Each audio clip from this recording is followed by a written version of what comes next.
Hello everyone and welcome back to Stop and Go F1 for our first F1 race review of the year and of the channel, the Bahrain Grand Prix. Wow, that was a race. I really enjoyed that. Obviously I've missed Formula 1 over the winter break. We're back and that's how we do it. That is how we do it. Let's go through the race in general, and to start with the race, we have to talk about what happened a couple hours before the race, and that was Charles Leclerc taking a new energy store engine element, which raised lots of concerns about the Ferrari engines. I wonder if there's any need for those concerns. I'm sure we'll get onto that as we go along. So, lights out and away we go, and it was a very bad start for Sergio Perez. He seemed to get eaten up by both of the Ferraris, with Leclerc going into second place and Perez having to battle with Charles Leclerc. Further back, Lewis Hamilton got the jump on his teammates, got in front of George Russell, and it was a collision between Stroll and Alonso, the two Aston Martin boys coming together. It seemed like maybe Stroll was heading in a bit too quick, or I think Alonso was battling against Hamilton and trying to get the quick cut back on him. Didn't see Stroll there. The two came together. There wasn't any need for penalties or anything. It was a racing incident, but both were very lucky. Alonso was lucky not to get a puncture. Stroll was lucky not to break his front wing. They both managed to carry on, but it did give both Mercedes the advantage as Mercedes went ahead of Aston Martin. Hülkenberg was also in the walls, with Esteban Ocon losing part of his front wing. So an eventful first lap. No need for a safety car or a virtual safety car at that point, but it seemed like Max Verstappen was running away, and this was really one of the last times we would see him in active competition in the race. As we continue, Ferrari come over the radio to Charles Leclerc, and possibly one of the most shocking things to happen in the race, they reveal they are on Plan A. Now, unless Ferrari have rearranged the alphabet, normally we're hearing them say Plan B, Plan G, Plan H, Plan Y, but no, not today. Plan A for Ferrari. Unbelievable. 3 laps in, we get our first pit stop from Pierre Gasly. He was starting at the back of the grid and was the first to pit. It was a slow pit stop, I've written down here, 3.7 seconds. Now, here's when something very interesting happens. If you've been watching my videos on the Formula 3 race and the Formula 2 race, you will know that the FIA have been clamping down very hard on the starting procedure infringements. We had a couple penalties for the FIA sprint and the Formula 2 sprint. Then we had another penalty for the Formula 3 feature race. Like I said in that, I wonder if this will continue into the Formula 1 race. And it did, because it seems like Esteban Ocon did the same thing that Mini did in the Formula 3 feature race, where he went a bit too forward in his pit box, and he did receive a penalty for that. He would receive a 5-second penalty for Esteban Ocon. We'll get back to that later on. We have a huge battle here between Fernando Alonso and George Russell. And George, he was incredible. An incredible move round the outside of turn 4 on George Russell from Fernando Alonso. Seeing these Mercedes and Astons going at it was really entertaining today, and something I think we're going to be seeing a lot of as we continue. This is when Oscar Piastri unfortunately had to retire from his debut Formula 1 race in the McLaren with a gearbox issue. It was very early in. Does it say here what lap he was on? Lap 13 when Oscar Piastri had to DNF. So very unfortunate there for the rookie. At this point, I look at the timing board on the side of the screen, and somehow Valtteri Bottas was 6th, ahead of both Alonso and Russell. And I have no idea how he did it. He was just there. He'd pit with everyone else. They were all sharing the same tarmac, and he just got to 6th. So, well done, Bottas. Still got it in the Alfa Romeo. This is when we realised that Ocon has served his 5-second penalty, but served it wrong. Looked like they were changing the front wing on the car, and they went in to fix the front wing a little bit too early. So they didn't serve the full penalty, so he had another one, but this time it's a 10-second penalty. The FIA proper clamping down on this. If you serve your penalty wrong, you don't just have to do your penalty again, you get double the penalty, which is incredible. So now Ocon has had 15 seconds worth of penalties, and we weren't even 20 laps into the race. Ocon and Norris were now sharing the same piece of tarmac, because Norris had one of the worst races I've ever seen in my entire life, and it was 100% not his fault. The McLaren had to pit seemingly every 10 laps, and they were refilling something on the McLaren. I think it was the hydraulics. I'm not 100% sure, but I think that's what it was. Let's have a look here. Does it say on here how many pit stops everyone made? Lando Norris, throughout the entire race, 6 pit stops in a 57-lap race, because he had to come in, they would refill the hydraulics, and then send him out again. Really, they should have retired the car, but I think they were using the race as another testing session, to be honest. The positives from McLaren here, though, were Norris and Ocon were going wheel to wheel, and they were holding a good pace. Norris was on the softs compared to Ocon's hards, but Norris got ahead of him, so, there's the bright side for the McLaren fans and for Lando Norris. Lap 26, Sergio Perez makes an overtake on Charles Leclerc and takes P2. Oh, back to Esteban Ocon. He was speeding in the pit lane. That's another 5-second penalty for Esteban Ocon, making 20 seconds of penalties for Ocon so far.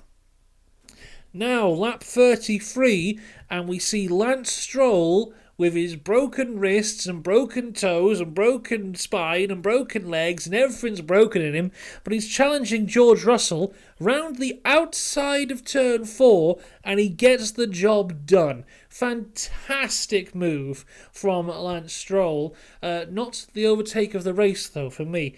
We'll get onto that right now, because it's lap 37, and it's Fernando Alonso versus Lewis Hamilton. An absolutely fantastic battle. It appeared that Alonso wanted to do the same thing that Stroll had done, going around the outside, but when he came into turn 4, I think he looked in his mirror, saw Lewis there, and thought he was going to hit him, and kind of swerved out a little bit, leaving the door open for Lewis to go back through, but it didn't last long, because Alonso would take him down the inside of turn 10. An absolutely incredible overtake from Fernando Alonso.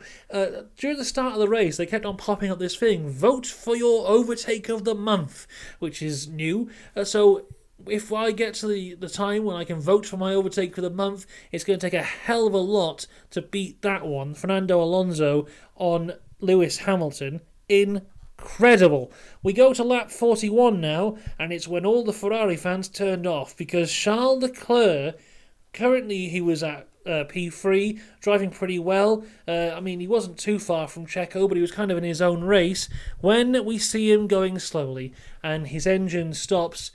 Don't know what's going on here, but the Ferrari engine issues continue into 2023, because he is out. They changed the energy store this morning. Who knows if it was the same part that went? I'm sure we'll find out in time. But yeah, bad time for Charles Leclerc. He is out of the race. The only positive from here is that the Ferrari seem to have good pace in his hands, and the person who DNF'd the first race of the year last year went on to be champion. So let's see what happens. But because Charles Leclerc is out, and Fernando Alonso is only about 2-3 seconds behind Carlos Sainz, that now means that Fernando Alonso, in his debut for Aston Martin, could be fighting for a podium, which is insane. We also need to talk about Pierre Gasly. Now, Pierre Gasly had a bad day yesterday. He qualified, I think it was 17th. Then his time got deleted for track limits, and he went to the back of the grid starting P20. But he did an incredible recovery drive. Really, really impressive from Pierre Gasly. There was a lot of people writing him off after yesterday. They won't be doing that today. Really good drive for him.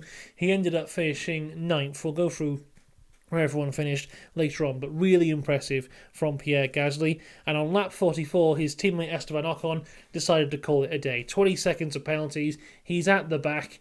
He was kind of battling with Norris, even though Norris had had about 4 more pit stops at this point. And they decided to call it a day. They're not going to waste any more of their engine on this race. Ocon is out. Now it is Alonso's time to fight the person who called Alonso their hero growing up, his fellow countryman Carlos Sainz. The battle for P3, and I think they hit each other into turn 4. Couldn't fully see, but I think they did. Somehow, Alonso, his car's been hit from the front, his car's been hit from the back. Nothing's falling off and nothing's breaking. He's getting very lucky, but it's a fantastic battle that Fernando Alonso comes out on top of, with Alonso taking P3 to complete the podium. After this, Carlos Sainz starts complaining of bouncing on the radio in the Ferrari. So is that track surface? Is that porpoising? We won't fully know until we go to Saudi now, because that is a much smoother track. If they're bouncing there, it's definitely porpoising. Hülkenberg gets a 5-second penalty for track limits. It's not the best race for a turn for Hülkenberg, as much as he was very impressive yesterday. Then we kind of see this battle between Sainz and Hamilton get out, but it seems like both of them are just kind of on their last legs towards the end, where neither can really attack, so Sainz is able to kind of get away with that one. Then we get to the final lap. Max Verstappen wins the Bahrain Grand Prix. He was 12 seconds ahead of his teammate Sergio Perez in second, and Fernando Alonso, his debut for Aston Martin, comes home in third, meaning that in one race for Aston Martin, he has equalled the amount of podiums he got in 2 years at Alpine. It's so good to see this man back near the front of the pack.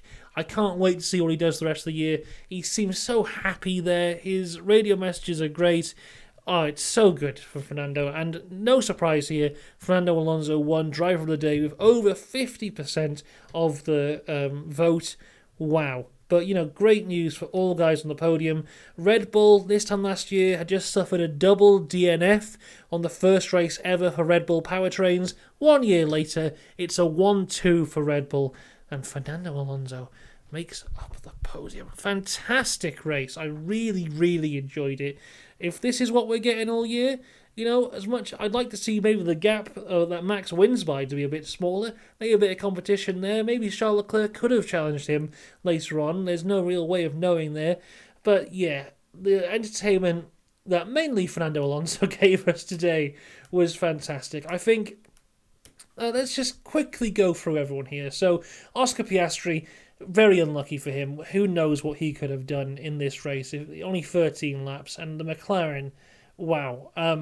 If McLaren better get these upgrades quick, because if this is what their season looks like, they are running a risk of being worse than that time of the McLaren Hondas with Button and Alonso, where they would barely finish any races.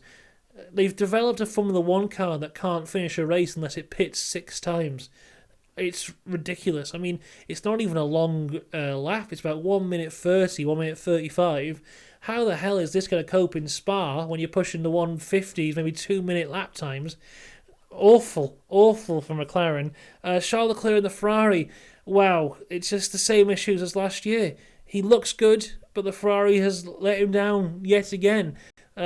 So this is a big warning sign, not only to Charles Leclerc, but also Carlos Sainz, and also the Haas and the Alfa Romeo lads as well, because that Ferrari engine. Esteban Ocon, who knows what he could have done without those penalties, but, as much as there was ones which weren't his fault, such as not serving the penalty correctly, not being in the box correctly, that's on him. Speeding in the pit lane, that's on him. Getting overtaken by a McLaren, that should be a penalty in itself because they're so bad.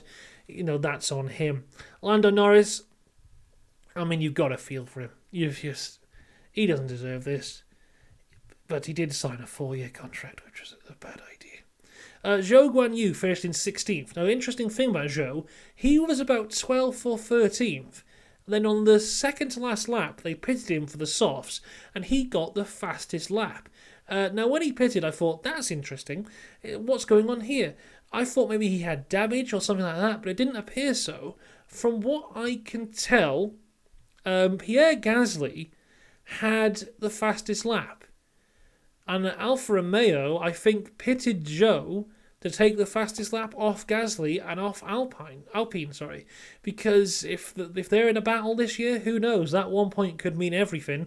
Gasly did finish just behind Bottas, so I think that's what they did. They knew Joe wasn't going to be challenging for 10th at that time, so pit him in, get him have the fastest lap. I think that's what happened there. Nico Hülkenberg finished in 15th. Not great for him. Real great qualifying, but it just all fell apart for him today.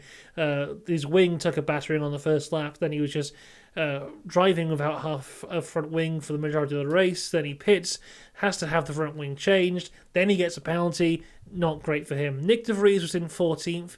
Quite a quiet race for him, really. I don't remember seeing much of him until near the end, where he was kind of battling with a few people. Kevin Magnussen was 13th. Once again, I don't think we saw him for the entire race. Logan Sargent was 12th. Once again, Logan Sargent continues to impress me. He impressed me yesterday. He really should have got through to Q2. He was very unlucky there. But he wasn't that far off his teammate. He drove well. No huge mistakes. A lot of people were going, oh, well, he's the Latifi of this year. Absolutely not. 12th place for Sargent. Very well done. Yuki Tsunoda in 11th. Really very close to getting points in this race here. Just over 1 second off the back of the Williams. So, as much as I thought that Nick de Vries might walk Yuki here, maybe I'm wrong. Maybe this is Yuki leading the team. Alex Albon comes home in 10th to be the first of the point scorers. At the Williams launch, I said Williams are going to have a pointless season. They've proved me wrong within the first race. Very happy for Albon there, doing great. Gasly with a fantastic recovery drive to 9th. Bottas doing his consistent Bottas thing in 8th. George Russell could only manage 7th. Which is not great for Russell there.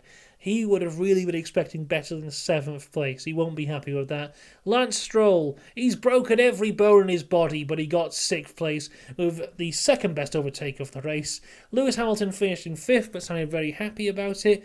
Carlos Sainz will be a bit disappointed to only finish in 4th. He really did have the pace to be on the podium. Then, of course, the podium boys, Fernando Alonso, Sergio Perez, Max Verstappen.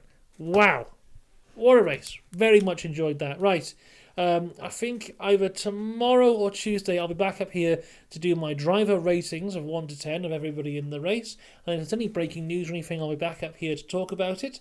But if that is it, we'll be back in 2 weeks' time to go to Saudi Arabia, the fastest street circuit on the planet.